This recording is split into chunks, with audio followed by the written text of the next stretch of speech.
Covid কারোর বাড়িতে হলে, কারোর কোভিড হলে কি করবেন সেই নিয়ে বলবো। তার আগে একদম কয়েকটা বেসিক কথা বলে তারপর শুরু করি। প্রথম কথা হচ্ছে যে একটা চারদিকে আতঙ্ক কাজ করছে মানুষের, বিশেষ করে সংবাদ মাধ্যমে যেরকম খবর আসছে তাতে সবাই আতঙ্কে আছেন, অধিকাংশ মানুষই আতঙ্কে আছেন। আর কিছু মানুষ তারা আবার আতঙ্কের ঊর্ধ্বে তারা এখনো অনেক কিছুই বিধিগুলো মানছেন না। তবে একটা কথা বলি যে প্রথম কথা যে আতঙ্কিত হয়ে খুব একটা লাভ নেই, সতর্ক থাকতে হবে, কিন্তু আতঙ্কিত হওয়া যাবে না। কারণ সভ্যতার ইতিহাসে এই প্রথম যে অতিমারি হয়েছে তা নয়। মানুষ তার বিবর্তনের ধারায় বহু মারি মরক ইত্যাদি পেরিয়েই আজকে এই জায়গায় এসছে, এবং এই যে আজকের অতিমারি এটাকেও অতিক্রম করেই মানুষ সামনের দিকে এগোবে, সভ্যতা সামনের দিকে এগোবে। তো এবার যেটা হচ্ছে যে অন্যান্য বারে যে অতিমারি আমরা সব ইতিহাসে তো সব জানা যায় না, যতটুকু প্রামাণ্য ইতিহাস যতটুকু প্রমাণ পাওয়া যায় তার মধ্যে আজ থেকে প্রায় 600-700 বছর আগে চতুর্দশ শতাব্দীর মাঝামাঝি ব্ল্যাক ফিভার প্যান্ডেমিক, অর্থাৎ বিউবনিক প্লেগের যে প্যান্ডেমিক হয়েছিল, কয়েক কোটি মানুষ মারা গেছিল। আবার এই গত শতাব্দীতেই প্রথম বিশ্বযুদ্ধ ঠিক শেষ হবে, ঠিক সেই রকম সময় স্প্যানিশ ফ্লু প্যান্ডেমিক হলো, সেখানেও লাখ লাখ, কোটি না চলেও বেশ কয়েক লক্ষ মানুষ মারা গেছিলেন।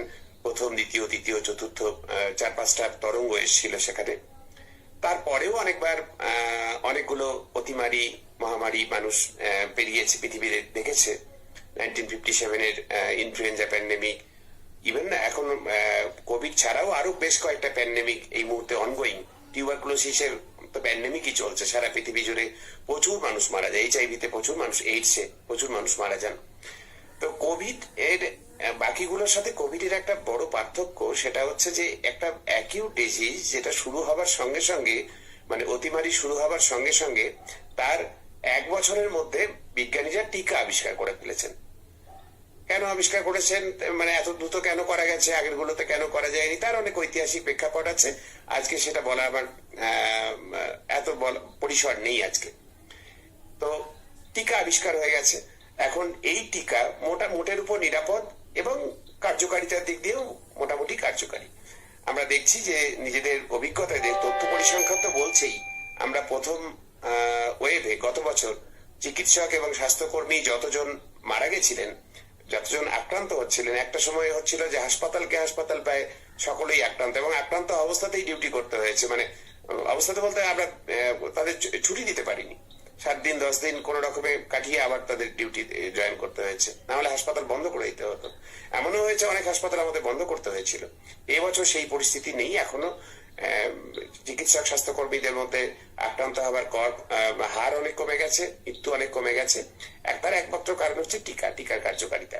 কারণ টিকা নেবার পরেও 2টো ডোজ যেহেতু চিকিৎসক স্বাস্থ্যকর্মীরা প্রথম দিকেই পেয়েছেন, তারপরেও যাদের হচ্ছে তাদের অল্পের উপর দিয়ে যাচ্ছে, এবং মৃদু বা মডারেট অর্থাৎ মধ্যম মানের উপসর্গ সেটা হচ্ছে।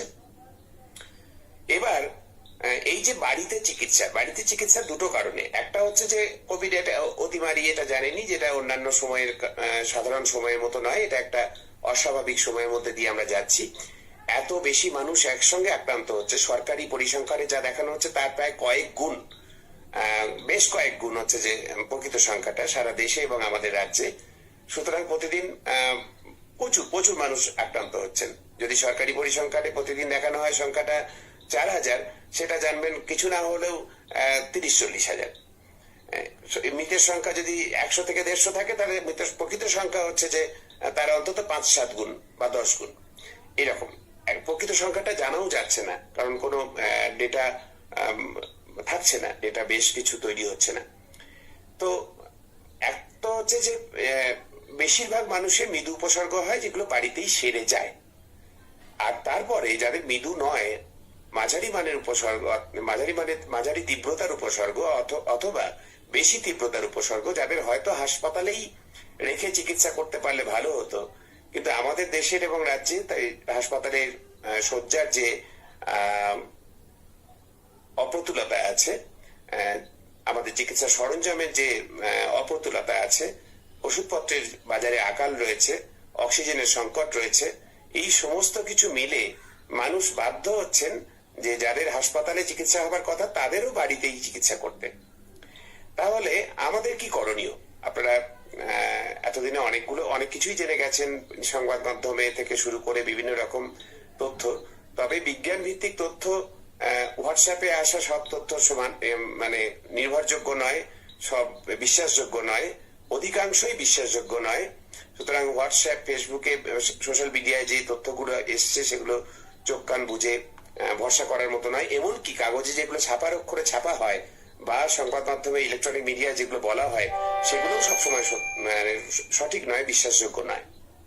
আমরা তাই চেষ্টা করছি বিভিন্ন ভাবে আমরা মানুষদেরকে সচেতন করতে প্রকৃত বৈজ্ঞানিক তথ্য দিয়ে। তো আমরা এই সময়ে দাঁড়িয়ে ধরুন জ্বর, সর্দি, কাশি, মাথা ব্যথা, গলা ব্যথা, সারা গা হাত পা ব্যথা, বমি বা বমি বমি ভাব, পাতলা পায়খানা, অস্বাভাবিক ক্লান্তি, দুর্বলতা, আংশিক বা সম্পূর্ণভাবে স্বাদ বা গন্ধ অথবা উভয় চলে যাওয়া, এইসব যদি, এবং চোখ লাল হওয়া, অবশ্যই এইসব এগুলো হচ্ছে কমন সিমটম বা যেগুলো সাধারণ উপসর্গ বলি। এইগুলো যদি দেখা যায়, আপনাদের মনে হতেই পারে যে কোভিড হবার আগেও তো এগুলো আমাদের হতো, জ্বর তো হতোই, কত বছরে 3-4 বার জ্বর হয় কতজনের আছে, একটু বৃষ্টিতে ভিজলে একটু হাঁচি কাশি হয়, একটু মাথা ব্যথা করে, তো এগুলো তো করতোই। তাহলে 2-4 দিন দেখি, বা হচ্ছে যে পাড়ার ওষুধের দোকান থেকে দুটো ওষুধ কিনে খেয়ে দেখি কেমন থাকি। কিন্তু সেটা করা যাবে না। প্যান্ডেমিকের সময় থাম্ব রুল হচ্ছে, শুধু কোভিড প্যান্ডেমিকের জন্য নয়, বরাবর যে কোনো মহামারীর সময়কার একটা থাম্ব রুল হচ্ছে যে রোগের মহামারী বা অতিমারি চলছে সেই রোগের যদি উপসর্গ তার কাছে, সেই রোগের যা উপসর্গ, সেই রকম উপসর্গ যদি আপনার দেখা দেয়, তাহলে প্রথমেই ধরেই নিতে হবে যে আপনারও ওই রোগটিই হয়েছে, যতক্ষণ না অন্য কোনো রোগ প্রমাণিত হয়েছে। ঠিক আছে? তাহলে আমরা এটা ধরেই নেব যদি এই ধরনের কোনো সিমটম হয় যে আপনার কোভিড হয়েছে, unless and until it is proved otherwise. এটা হচ্ছে প্রথম কথা জানতে হবে। যে একদম গড়িমসি করব না, যে 2 দিন দেখি, একটু বাড়িতে টোটকা নিয়ে দেখি, এটা শুকে দেখি, ওটা গিলে দেখি, এটা দাঁতের ফাঁকে চিবিয়ে দেখি, নানান রকম টোটকা আমাদের বাড়িতে সব বিভিন্ন জায়গায় চালু আছে। সেই সবগুলো কিন্তু কোনোটাই নির্ভরযোগ্য নয়, কোনোটাই এভিডেন্স বেসড নয়। সুতরাং প্রথম দিন যেদিন সিমটম শুরু হলো সেদিন থেকেই আপনি ধরে নেবেন যে আপনার কোভিড হয়েছে। এবার আসছে যে আপনি টেস্টিং করবেন কিনা। টেস্টিং আমরা করতে বলছিলাম শুরুর দিকে, সরকারকেও বলছিলাম যে টেস্টিং বাড়ানোর কথা। টেস্টিং বাড়ালে আমরা, টেস্টিং বাড়ানো কেন বলছিলাম, যে যত বেশি সম্ভব মানুষকে আমরা ডিটেক্ট করে ফেলতে পারবো, তাদের আইসোলেট করে ফেলতে পারবো, তত তাদের রোগ তারা অন্য মানুষকে ছড়াতে পারবেন না। এবং তাদের প্রাইমারি কন্ট্যাক্ট, অর্থাৎ তাদের ক্লোজ কন্ট্যাক্টে যারা এসছেন তাদেরকে যদি আমরা কোয়ারেন্টাইনে পাঠাতে পারি, এবং তাদের সাথে আবার যারা কন্ট্যাক্টে এসছে, সেকেন্ডারি কন্ট্যাক্ট, তাদেরকেও যদি কোয়ারেন্টাইনে আনতে যাই, মানে পারতাম শুরুর থেকে, তাহলে দেখা যেত যে আমার সংক্রমণ এতটা ছড়াচ্ছে না। পৃথিবীর যে কটা দেশ এই নিয়মগুলো করতে পেরেছে, test, trace, again repeat test, এই পদ্ধতিতে যারা চলেছে যে কটা দেশ, সেই কটা অনেক তাড়াতাড়ি কন্ট্রোল করতে পেরেছে, অনেক সহজে। যেমন অস্ট্রেলিয়া খুব ভালো করেছে, অস্ট্রেলিয়াতে সেইভাবে সংক্রমণ হয়নি। এমনকি চীন, যেখানে উৎপত্তি, তাদের ওই 2-4টে প্রদেশের বাইরে তারা হচ্ছে বেরোতে দেয়নি তারা, এবং তারপর থেকে কিন্তু তারা এটাই ফলো করেছে, test, trace and repeat test.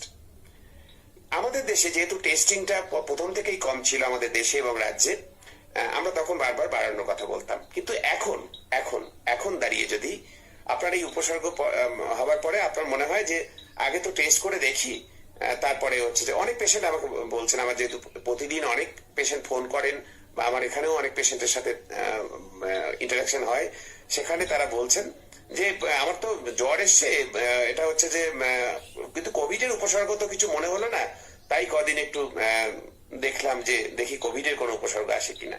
না, এই যে কোনো জ্বর বলে না, আপনার জ্বর নাম আসতে পারে, এই যে কটা বললাম এই সব কটাই ধরতে হবে কোভিডের উপসর্গ। যে কোনো একটা থাকলেই আপনি ধরে নেবেন আপনার কোভিড হয়েছে। এবার টেস্টিং এর দুটো সমস্যা, একটা হচ্ছে যে আপনি যদি টেস্ট করাতে চান আজকেই টেস্ট করাতে পারবেন না, কারণ ল্যাবরেটরির সংখ্যা অনেক কম, এবং সরকারি জায়গাগুলোতে টেস্টের একটা ঊর্ধ্বসীমা বেঁধে দেওয়া আছে, তার বেশি কিট সাপ্লাই নেই। প্রাইভেটেও তাই কিটের আকাল আছে। সুতরাং আপনি টেস্ট আজকে করতে চাইলেই যে আজকে পারবেন তা নয়, আবার করলেও আজকে করলে আজকেই রিপোর্ট পেয়ে গেলেন বা কালকে রিপোর্ট পেয়ে গেলেন তা না। টেস্ট করা এবং রিপোর্ট হাতে পেতে গড়ে 4-5 দিন সময় লেগে যাচ্ছে। তাহলে ওই 4-5 দিন যদি আপনি চিকিৎসা শুরু না করেন তাহলে it will be too late when you get your positive report. এটা 1 নম্বর। দ্বিতীয় নম্বর যেটা বিষয়, কোভিড অনেক সময় রিপোর্ট অনেকেরই নেগেটিভ আসছে, ফলস নেগেটিভ। এক তো হচ্ছে যে নতুন যে স্ট্রেন গুলো সেগুলোতে আরটিপিসিআর এ অনেক সময় ফলস নেগেটিভ আসছে। তাছাড়াও এখন এই যে ব্যাঙের ছাতার মতো বিভিন্ন ল্যাবগুলো গজিয়ে উঠেছে জেলায় জেলায়, তাছাড়াও এমনি যেগুলো এস্টাবলিশ ল্যাব কয়েকটা বাদ দিয়ে অধিকাংশ ল্যাবেই কোয়ালিটি এখন কাজের চাপে কোয়ালিটি অ্যাসিউরেন্স কিন্তু হচ্ছে যে সেইভাবে হচ্ছে না। যেহেতু হচ্ছে না সেই জন্য হচ্ছে যে অনেক পজিটিভ যেটা যার রিপোর্ট আসার কথা ফলস নেগেটিভ বা নেগেটিভ আসার কথা পজিটিভ আসছে, এরকম অনেক আসছে। সেই জন্য টেস্টের উপরে আমরা এখন আর খুব একটা গুরুত্ব দিচ্ছি না। মানে এখন যে সময়, এই সময়টাতে সেকেন্ড ওয়েভ একদম চূড়ান্ত জায়গায় আছে, প্রায় প্রত্যেক বাড়িতে কেউ না কেউ আক্রান্ত হচ্ছে প্রতিদিন। সেই জন্য এই সময় টেস্টের খুব একটা গুরুত্ব নেই। আমরা সিনড্রোমিক অ্যাপ্রোচ, অর্থাৎ সিমটম যদি দেখা যায় গ্রুপ অফ সিমটমস, তাহলেই আমরা তার কোভিড ধরে নিয়ে তার চিকিৎসা শুরু করব। এবার চিকিৎসা কি হবে? প্রথম দিনেই আপনাদের বলবো যে নিকটবর্তী স্বাস্থ্যকেন্দ্র বা হাসপাতালে যেতে পারলে যাবেন, না হলে এখন বিভিন্ন আমাদের সংগঠন যেমন টেলিমেডিসিন, আমরা আমাদের সংগঠন বলতে আমাদের চিকিৎসকদের যে association of health service doctors আছে, বা হচ্ছে যে স্টুডেন্টস হেলথ হোম বা এরকম আরো বেশ কিছু সংগঠন, তারা হচ্ছে সেখান থেকে চিকিৎসকরা বিনামূল্যে টেলিমেডিসিন পরিষেবা দিয়ে করে দেখি যাদের সাইটোকাইন রিলিজ খুব বেশি হয়নি, স্ট্রং হয়নি, কিন্তু সাইটোকাইন রিলিজ সিন্ড্রোমের কিছু চিহ্ন দেখতে পাচ্ছি, অর্থাৎ অল্প সিআরপি বেড়েছে, অল্প অন্য মার্কার গুলো বেড়েছে, বা নিউট্রোফিল লিম্ফোসাইট রেশিও দেখি যে তাদের কিছুটা বেড়েছে, খুব বেশি বাড়েনি কিন্তু অল্প বেড়েছে। তাদের ক্ষেত্রে আমরা অনেক সময় নেজাল যে ইনহেলার, মুখ দিয়ে যে ইনহেলার নিতে হয়, ওই পাফ, ওইগুলো দিই, ব্রুডেশনাইট জাতীয় আমরা এটা ইনহেলার সেটা দিই। অথবা হচ্ছে যে আরেকটু বেশি দেখলে আমরা বাড়িতেই থাকলো, কিন্তু আমরা বললাম স্টেরয়েড ট্যাবলেট খেতে। স্টেরয়েড ট্যাবলেট সাধারণত ভাগ করে দেওয়া হয় না, যতটা দেওয়া হবে সেটা একবারই খাওয়া উচিত, এবং সকালবেলা ব্রেকফাস্টের পরেই খেতে হবে। রাত্রিবেলা স্টেরয়েড নেওয়া উচিত নয়, কারণ রাত্রিবেলা যখন আমরা ঘুমাই আমাদের শরীরে অটোমেটিক্যালি হচ্ছে যে স্টেরয়েড কিছু তৈরি হয়। এবার হচ্ছে যে সেটা রাত্রিবেলাতে কাজ করে। যদি আমি রাত্রিবেলা স্টেরয়েড খেয়ে শুই, তাহলে ওই স্টেরয়েড আমার শরীরে তৈরি হওয়া স্টেরয়েড প্লাস এই স্টেরয়েড মিলে একটা হিউজ স্টেরয়েড ডোজ হবে, তাতে হিতে বিপরীত হয়। ওই জন্য সকালবেলা ব্রেকফাস্টের পরে এবং ভেঙে ভেঙে দুবারে, যদি আপনাকে 32 মিলিগ্রাম খেতে হয় তাহলে সকালে খেলাম 16 মিলিগ্রাম, বিকেলে 16 না, একসাথেই 32 মিলিগ্রাম খেতে হবে। যদি কোনোটা 6 মিলিগ্রাম আছে তাহলে 6 মিলিগ্রাম খেতে হবে একসাথেই ব্রেকফাস্টের পরে। স্টেরয়েড খেলে গ্যাস্ট্রাইটিস হতে পারে, বিশেষ করে যাদের গ্যাস্ট্রাইটিসের সমস্যা আছে তাদের হতে পারে। এই জন্য স্টেরয়েড খাবার আগে খালি পেটে একটা অ্যান্টাসিড জাতীয় ওষুধ খেয়ে নেওয়াটা ভালো।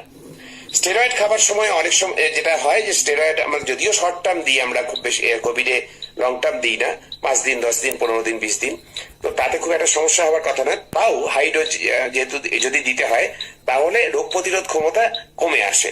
অনেক অপরচুনিস্টিক ব্যাকটেরিয়া আমাদের শরীরে স্বাভাবিকভাবে থাকে, যারা স্বাভাবিকভাবে রোগ তৈরি করে না, কিন্তু যখনই আমাদের এইসব স্টেরয়েডের জন্য বা অন্য কোনো কারণে রোগ প্রতিরোধ ক্ষমতা কমে আসে, তখন সেকেন্ডারি একটা ইনফেকশন তৈরি করে, বা কিছু ভাইরাস হতে পারে, সে বাতাসে ঘুরে বেড়ায়, তারা এমনিতে সুযোগ পায় না, এই সময় সুযোগ পেতে পারে।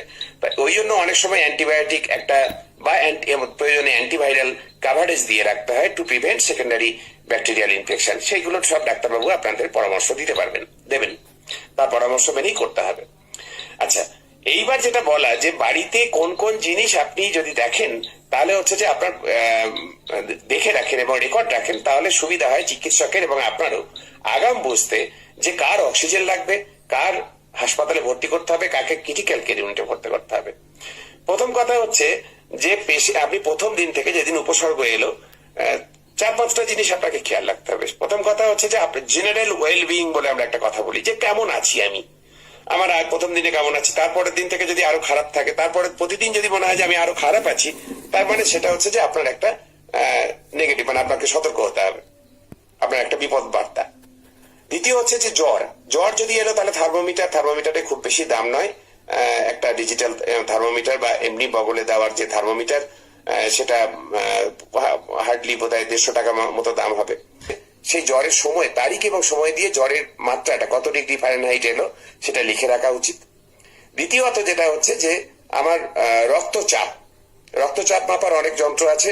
আগে মার্কারি দেওয়াটাই সবচেয়ে ভালো, কিন্তু ডিজিটাল অনেক তাড়াতাড়ি এবং তাতে আপনি নিজেরটা নিজেই দেখে নিতে পারবেন, বা যে কোনো তার জন্য প্রশিক্ষণ নেবার দরকার নেই। কাপটা বেঁধে দিলে ও রিডিং আপনাকে দিয়ে দেবে, ওখানে সুইচ দিয়ে দিলেই। তাহলে আপনাকে ওই কান দিয়ে স্টেথো দিয়ে শুনতে হবে না। তাহলে ডিজিটাল থার্মোমিটারে আপনি দুটো প্রেশারের দুটো মাপ হয়, একটা উপরের একটা নিচের, সিস্টোলিক আর ডায়াস্টোলিক। সেটা লিখে রাখলেন, এত বা 140/80 বা এরকম কিছু একটা যা আসবে সেটা লিখে রাখলেন দুবেলা, বা সম্ভব হলে অন্তত দিনে একবার।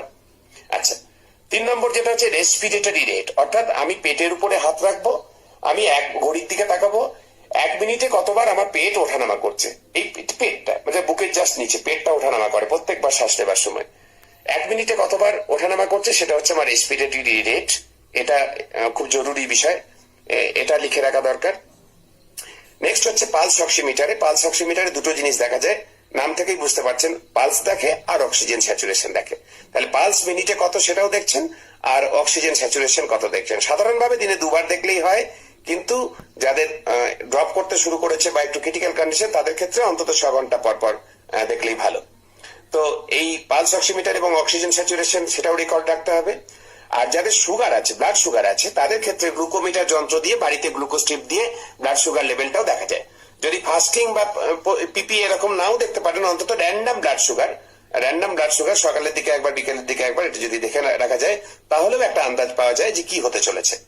এই কটা মাপ হচ্ছে যে এই কটা বিষয় যদি মেপে রাখতে পারেন, যে জেনারেল ওয়েলবিং মানে পেশেন্ট কেমন বলছে, কেমন থাকছেন, যে কেমন লাগছে আমার, সেটা তার সাথে এই যেগুলো বললাম এইগুলো যদি মেপে রাখেন কেউ ডে 1 থেকে। আচ্ছা, এইটা যেটা বলি যে এই কোভিড এর চিকিৎসা কিন্তু একদম অনসেট অফ সিমটম, অর্থাৎ আমার উপসর্গ কবে শুরু হয়েছে এইটা জেনে রাখাটা ভীষণ জরুরি, কারণ চিকিৎসক এটা ধরেই চিকিৎসা করবেন আপনার। হচ্ছে যে কারণ হচ্ছে যে আপনি যদি ভুল বলেন, আমারও হচ্ছে যে অনেকে আমাকে ফোন করে বলেন যে আমার সেই আমার ভাইয়ের যেদিন হলো হচ্ছে জ্বর উঠলো, আমার সেই দিন থেকে কাশি শুরু হয়েছে। আপনার ভাইয়ের কবে জ্বর উঠলো? না, ভাইয়ের জ্বর উঠলো সেই খুব ঝড় বৃষ্টি হলো সেদিন, এরকমটা নয়। কিন্তু একদম নির্দিষ্ট করে তারিখ বা বার মনে রেখে যে কবে আপনার সিমটম শুরু হয়েছে, আজকে আপনার কততম দিন, এটার উপরে অনেক কিছু নির্ভর করে। কারণ হচ্ছে কোভিড এর সিমটম গুলো এরকমই ডে ওয়াইজ। আমরা জানি যে day 6 to day 13 critical period, এই সময়টাতেই বাড়াবাড়ি যা হবার হয়। প্রথম দিকে আপনাদের বলেছি যে প্রথম দিকে খুব বেশি সমস্যা হয় না, পরের দিকে হচ্ছে যে আমাদের সমস্যাটা দ্বিতীয় সপ্তাহে হয়। তাহলে কোভিড বাড়িতে হলে প্রথম কথা হচ্ছে যে টেস্ট করবেন না বলছি না, নিশ্চয়ই করার চেষ্টা করবেন, কিন্তু প্রথম কথা সিমটম যদি থাকে তাহলে টেস্টের থেকে আপনার ট্রিটমেন্ট শুরু করাটা বেশি জরুরি। কবে উপসর্গ হয়েছে সেটা লিখে রাখা এবং চিকিৎসককে বলাটা সেটা জরুরি। 3 নম্বর হচ্ছে জ্বর, আপনার রক্তের চাপ, রেসপিরেটরি রেট অর্থাৎ মিনিটে কতবার করে শ্বাস প্রশ্বাস হচ্ছে তার যে হার, আপনার ব্লাড সুগার লেভেল যদি ডায়াবেটিস থাকে। অনেকের আবার আননোন ডায়াবেটিস মানে সুগার আছে কিন্তু তিনি জানেন না, সুগার চেক করেননি, তাহলে জানেন তার ক্ষেত্রে ব্লাড সুগারটা অনেক সময় আমরা দেখছি হঠাৎ করে বেড়ে গেছে, তার মানে আসলে ছিল তিনি বুঝতে পারেননি বা চেক করেননি রিসেন্টলি। তাহলে প্রত্যেকের ক্ষেত্রেই হচ্ছে যে বিশেষ করে যারা একটু বেশি বয়স্ক, 40-এ বেশি বয়স বা 30-এ বেশি বয়স, 30-এর উপর বয়স হলেই তাকে ব্লাড সুগার তার দেখা উচিত। আর তার সাথে হচ্ছে যে SpO2 অর্থাৎ অক্সিজেন স্যাচুরেশন, পালস রেট, এই কটা যদি দেখে এবং হচ্ছে রক্তচাপ, এই কটা যদি দেখে রাখা হয় আর উপসর্গ কবে শুরু হয়েছে এটা যদি বলতে পারেন, তাহলে আপনাকে চিকিৎসক গাইড আমরা টেলিফোনেই গাইড করতে পারবেন, আপনি সেই ওষুধপত্র খেয়ে বাড়িতেই সুস্থ হতে পারবেন।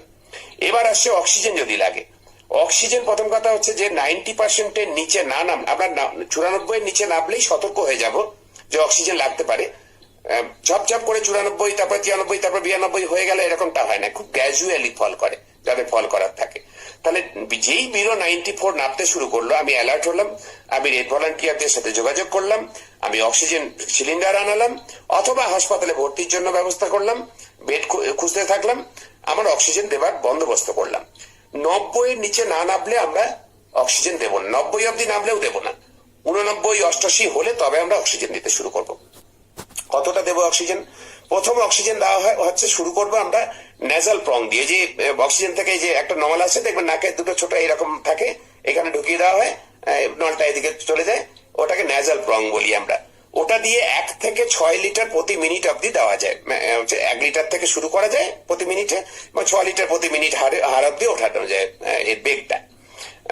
এবার এই অক্সিজেন ফ্লো মিটার থাকাটা জরুরি, যে কত মিনিটে। যদি ফ্লো মিটার না থাকে তাহলে কি করবেন, আপনার অক্সিজেন পালস অক্সিমিটার যদি থাকে তাহলেও অনেকটা হবে।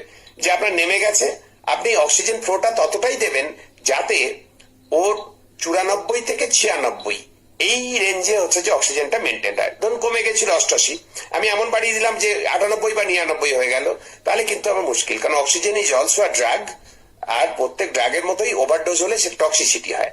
যে কোনো ড্রাগ যদি ওভারডোজ হয় টক্সিসিটি হয়, তেমনি অক্সিজেনও বেশি হলে টক্সিসিটি হয়, আমাদের টিস্যু ড্যামেজ করে। সেই জন্য অক্সিজেন কিন্তু এরকম করে দেওয়া যাবে না। আপনাকে দিতে গেলে ওই দিলে 94 থেকে 96% মধ্যে, ওটা হচ্ছে টার্গেট SpO2 আমার। এটা সবার ক্ষেত্রে নয়। যাদের সিওপিডি আছে, অর্থাৎ মানে দীর্ঘদিনের ওই অ্যাজমা হাঁপানির রোগ আছে, হ্যাঁ, বা হচ্ছে যে chronic obstructive pulmonary disease, COPD মানে এগুলো যাদের আছে, তারা জানেন সিওপিডি যাদের আছে, তারা এই নাম সিওপিডি নামটার সাথে তারা পরিচিত। তাদের ক্ষেত্রে কিন্তু আবার এতটাও অক্সিজেন দিলে হবে না। তাদের ক্ষেত্রে টার্গেটটা হবে 89 to 92%, 89 থেকে 92%-এর মধ্যে রাখতে, 89 থেকে 91 বা 92% ম্যাক্সিমাম, এর মধ্যে হচ্ছে যে আপনাকে রাখতে হবে অক্সিজেনটা, মানে টার্গেট অক্সিজেন। আপনি তার থেকে কমে গেল তবে দিলেন, এবং তুললেন কত 89, তাকে যদি আবার 95 তুলে দেন, 94 তুলে দেন, তাহলে হচ্ছে যে তার ক্ষতি হয়ে যাবে। তাহলে এই কটা মাথায় রাখতে হবে। এবার অক্সিজেন দেখছেন যে আপনি ওই ন্যাজাল প্রং দিয়েছেন, 6 লিটার দিচ্ছেন, কিন্তু তাতেও অক্সিজেন 94 যাচ্ছে না, বা সিওডি পেশেন্টের ক্ষেত্রে 90% যাচ্ছে না, সিওপিডি ক্ষেত্রে। তখন কি করবেন? তখন হচ্ছে ফেস মাস্ক পাওয়া যায়, একটা ফেস মাস্ক এরকম করে ট্রান্সপারেন্ট একটা মাস্ক, সেটা দিয়ে দেওয়া হয়। তাতে এই ন্যাজাল প্রং এর থেকে একটু বেশি অক্সিজেন যায়, মিনিটে 6 থেকে 10 লিটার অব্দি রেটে অক্সিজেন দেওয়া যায়। তাতেও যদি না হয়, তখন হচ্ছে যে আমার নেক্সট হচ্ছে যে দোকানে, মেডিসিনের দোকানে কিনতে পাওয়া যায় এখন NRBM, নন রিব্রেদার মাস্ক। নন রিব্রেদার মাস্ক একটা ভাল্ব থাকে, সেইটা হচ্ছে যে সেইটা সমেত যদি দেওয়া হয়, ওখানে 10 থেকে 15 লিটার পার মিনিট এই রেট অব্দি অক্সিজেন দেওয়া যায়। তাতেও যদি দেখা যায় 15 লিটার পার মিনিট অক্সিজেন দিয়েও কাউকে আমি 90%-এর কাছে নিয়ে যেতে পারছি না, আরো বেশি লাগবে, তখন কিন্তু আর বাড়িতে দেওয়া যাবে না। তখন লাগবে হাই ফ্লো ন্যাজাল ক্যানুলা বা HFNO বলি আমরা। সেটা আমাদের হাসপাতালগুলোতে, সরকারি জায়গাগুলোতে কিছু সাপ্লাই আছে, বেশি নেই। প্রাইভেট নার্সিংহোমগুলোতে, হাসপাতালগুলোতে খুব কম, সেগুলো বিশেষ নেই। আর তবুও হচ্ছে যে হাসপাতালে 2-4টে যাই আছে, তারা প্রায়োরিটি বেসিসে দেবেন। আর তার থেকেও যদি বেশি দরকার হয়, তখন বাইপ্যাপ দরকার বা ভেন্টিলেটর দরকার, সেগুলো কিন্তু ক্রিটিক্যাল কেয়ার ইউনিট বা নিদেন পক্ষে হাই ডিপেন্ডেন্সি ইউনিট, অর্থাৎ HDU বা CCU বা ICCU, এই ধরনের সেট আপ ছাড়া দেওয়া সম্ভব, জেনারেল বেডেও দেওয়া সম্ভব নয় বাইপ্যাপ বা ভেন্টিলেটর। তো সেইভাবে তখন করতে হবে। আর এছাড়া আরেকটা যেটা আমি মিস করে গেছি বলতে, এখন বলি, যে যদি যার সুযোগ থাকবে, HRCT, high resolution computerised tomographical scan of thorax. Thorax মানে হচ্ছে চেস্ট, অর্থাৎ বুকের সিটি স্ক্যান, সোজা কথা যেটা বলি। HRCT কথাটা এখন খুব চালু হয়েছে, high resolution computerized tomography scan. সেইটা কিন্তু যদি করা যায়, HRCT যেখানে সুযোগ আছে, প্রথম সপ্তাহে একদম প্রথম উপসর্গের 1-2 দিনে করলে খুব একটা হয় না, কিন্তু 4-5 দিনের মাথায় যদি করেন, তাহলে কিন্তু সেটা RT-PCR এর সমতুল একটা টেস্ট। মানে HRCT তে কনফার্ম বলে দেওয়া যায় আপনার কোভিড হয়েছে কিনা। একদম টিপিক্যাল গ্রাউন্ড গ্লাস অ্যাপিয়ারেন্স আমরা দেখতে পাই ওই ইমেজে যেটা আসে, সেটা বা পেটটাতে বা ওই স্ক্রিনটাতে, সেটা দেখে বলে দেওয়া যায়। বাড়তি যেটা সুবিধে, সেটা হচ্ছে RT-PCR বা এগুলোতে আপনি হচ্ছে যে র্যাপিড অ্যান্টিজেনের সঙ্গে সঙ্গে জানতে পারেন, কিন্তু র্যাপিড অ্যান্টিজেনে ফলস নেগেটিভ আসার চান্স RT-PCR এর থেকেও অনেক বেশি। অনেক সময় আছে সিমটম আছে, অথচ র্যাপিড অ্যান্টিজেনে আপনার নেগেটিভ এলো, তখন আবার নতুন করে RT-PCR এর জন্য টেস্ট পাঠাতে হয় স্যাম্পল। কিন্তু HRCT তে যেটা সুবিধে, সেটা হচ্ছে আপনি সঙ্গে সঙ্গে রিপোর্ট পেয়ে যাচ্ছেন ওই র্যাপিড অ্যান্টিজেনের মতো, কিন্তু র্যাপিড অ্যান্টিজেনের মতো ফলস নেগেটিভ আসবে না। আপনার নির্দিষ্ট করে হচ্ছে যে বলে দেওয়া যাবে যে আপনার কোভিড আছে। ওর এক ভাগ আছে, কোড্যাটস 1 থেকে 7 ভাগ আছে, কোড্যাটস 5, 4, 5, 6, 7 যত বেশি হবে, তত আপনার হচ্ছে যে কোভিড হবার সম্ভাবনা তত বেশি। আর ওখানে আরেকটা স্কোর হয় সিটিতে, সিটি সিভিয়ারিটি স্কোর, CTSS বলা হয়। সেটা 1 থেকে 25 ভাগ করা থাকে, লাংসের একটা লাঙে 3টে লোব, একটা লাঙে 2টো লোব, টোটাল 5টা লোব, তার কত পার্সেন্ট হয়েছে, মানে এইভাবে হিসেব করে ওই 25-এর মধ্যে কত স্কোর। তো 25-এর মধ্যে মোটামুটি 9 অব্দি স্কোর হলে আমরা বলি মাইল্ড কোভিড, 9 থেকে 15 অব্দি মডারেট কোভিড, 16 থেকে 16 অনওয়ার্ড যদি হয় তাহলে সিভিয়ার কোভিড। এই লাং ইনভলভমেন্ট, লাং নিউমোনিয়া কতটা হয়েছে সেসব অনেক কিছুর উপর ডিপেন্ড করে এগুলো। তো এই যদি HRCT স্ক্যান করা যায় তাহলে ডে 4-5-এই কিন্তু আমরা পরিষ্কার বুঝতে পারি। দ্বিতীয় সপ্তাহে করলে সিটি স্ক্যান আবার অনেকটা মিসগাইড করে। তৃতীয় সপ্তাহে যদি করাতেই হয় তাহলে প্রথম সপ্তাহের শেষের দিকেও, তাহলে ওই ডে 4 থেকে ডে 6-এর মধ্যে করালেই সবচেয়ে ভালো রেজাল্ট আসে। কোভিডে আপনার জীবন বাঁচাবে সেটা হচ্ছে স্টেরয়েড, এবং সেটা হতে পারে পাফ মানে ইনহেলার, অথবা হচ্ছে ওরাল স্টেরয়েড, বা হচ্ছে যে যাদের বাড়াবাড়ি হয় হাসপাতালে ভর্তি করে তাদের হাইড্রোজে ইন্ট্রাভেনাস মানে ভেনের মধ্যে দিয়ে ইনজেকশন দিয়ে দিতে হয়। এই স্টেরয়েড হচ্ছে যে আপনার কোভিডে বাঁচার হচ্ছে যদি একটা মাত্র ভরসাযোগ্য ওষুধ থাকে সেটা হচ্ছে স্টেরয়েড। এবং স্টেরয়েডের ক্ষেত্রে আমরা সাধারণত ডেক্সামিথাজোন অথবা মিথাইল পেডনিসোলন এই দুটো ওষুধ প্রেফার করি। না পেলে এমনি পেডনিসোলনও অনেক সময় দিতে হয়, সেটা থার্ড প্রেফারেন্স, কিন্তু ফার্স্ট আর সেকেন্ডের মধ্যে এই দুটো আসে। তবে বারবার বলছি চিকিৎসকের পরামর্শ ছাড়া স্টেরয়েড নেবেন না, কারণ অনেক কিছু বিষয় মনিটর করতে হয়। আর এছাড়া আরেকটা বিষয় হয়, সেটা হচ্ছে যে আমাদের কোভিড আরেকটা করে, কোভিড ভাইরাসের ফলে যে বিভিন্ন অর্গানে আমাদের যে ছোট ছোট একদম সূক্ষ্মাতি সূক্ষ্ম যে রক্তবাহক গুলো আছে, জালিকার মতো যেগুলো, সেইগুলোতে গিয়ে থ্রম্বো এম্বোলিজম করা, তো রক্ত জমাট বাঁধিয়ে দেয়। তাহলে সেখানে আর অক্সিজেন পৌঁছাতে পারে না, সেই অর্গানটা নষ্ট হতে শুরু করে। সেখান থেকে মাল্টি অর্গান ডিসফাংশন সিন্ড্রোম বা মাল্টি অর্গান ফেলিওর, যেটা গোদা বাংলা বলা হয়, সেইটা অনেক সময় হয়। তো সেটার জন্য অনেক সময় আমাদের করতে হয় কি অ্যান্টি কোয়াগুলেন্ট, যাতে রক্ত জমাট বাঁধতে বাধা দেয় এরকম একটা ওষুধ চালু করতে হয়। সেটাও আমরা দেখে নিই রক্তে যে ডিডাইমার বা প্রথমিন টাইম এই জাতীয় যে ওষুধগুলো টেস্টগুলো করি, সেগুলোর টেস্টের রিপোর্টগুলো দেখে আমরা বুঝতে পারি যে এই ওষুধ দিতে হবে কিনা। এই ওষুধ ওরালিও দেওয়া যায়, মানে ট্যাবলেট আকারেও দেওয়া যায়। আবার যাদের হচ্ছে হাসপাতালে ভর্তি করলে তখন আমরা পেটের মধ্যে সাবকিউটেনিয়াস চামড়ার ঠিক নিচে ইনজেকশন আকারে দিতে হয়। তো সেটা তখন হচ্ছে যে এই ওষুধগুলো দিতে হয়। এই ওষুধগুলো হচ্ছে যে আপনার ক্ষেত্রে মানে কোভিড এর ক্ষেত্রে লাইফ সেভিং, এগুলোই সারাবে।